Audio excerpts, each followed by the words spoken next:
আপনি বাংলাদেশের এত বড় একজন, তবে আপনাকে এটা আশ্বস্ত করতেছি যে আমাদের এখন যারা রানিং যুবনেতা আছে যারা, এরা কেউ এর মধ্যে নাই, আমি আশা করতেছি।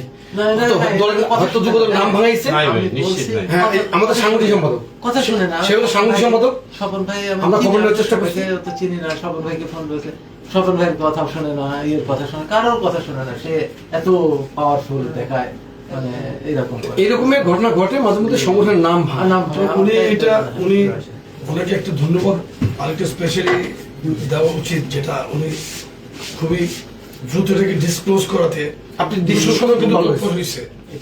আমিও জানতাম না, আমাকে কালের কণ্ঠ কিভাবে ওরা জানছে আমি জানি না। দুপুরে নামাজের আগেও ফোন দিছে, নামাজের তখন ধরতে পারি নাই, অনেক ইয়ে ছিল। আমি তো সারা রাতে ওটি করতে হয়, সকালবেলা একটু ঘুমাইতেও পারি না, এই সারাদিন ইয়েতে ছিলাম। নামাজ পড়ে এসে তারপরে দেখি আমি ফোন করবো কি করবো না ভাবতেছি ওনারাকে, তো পরে দেখে উনি আবার ফোন করছে, তখন আমি ফোন ধরছি, তখন বললো যে আমরা শুনছি, আমরা একটু আসতে চাই।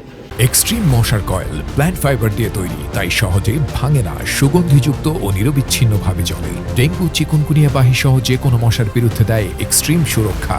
তো এইরকম আমি তার মনে হয় যে ওনাকেও মনে হয় আল্লাহ পাক পাঠাইছে, আমি কিন্তু ওনাকে ফোন করে ডাকিনি। এটা ডিসক্লোজ হয়েছিল, খুব ভালো হয়েছে, খুবই ভালো হয়েছে। আপনি কিন্তু অপারেশন থিয়েটারে ছিলেন, আমি এবার আমাদের এক ডক্টরকে দিয়ে আপনার নাম্বার ম্যানেজ করার চেষ্টা করছি, আর নাম্বার অন্যভাবে ম্যানেজ করছি। আপনি অপারেশন থিয়েটারে আসছেন, আমাকে জানাইলো আমাদের সাংবাদিক সম্পাদক।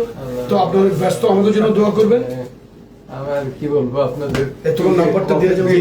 আমার বাবার চিকিৎসা করছেন উনি, আর ওই সাংবাদিক সম্পাদক পাশেই এখানে পাশেই সিনেমা হলের পিছনেই বাসা। আপনি আমাকে চিনেন, অনেক রোগী তো আপনি হয়তো স্মরণ নেই আর কি। ফেস তো চেনা লাগতেছে, কিন্তু যে এই পরিচয় আচ্ছা, আমি আসবো, মনে থাকে না। আমি আসবো। আমি সবার একটু নাম্বারটা রাখতে চাই, কোন সময় যে কোনো সময় আপনি ফোন লাগলে আমাদের ফোন করেন। সেক্রেটারি আছে, আমি আছি, জুয়েল আছে। হ্যাঁ জুয়েল ভাই, আপনি আমাদের একটু সহযোগিতা করবেন, অবশ্যই পাওয়া যায় না। আমি দিচ্ছি।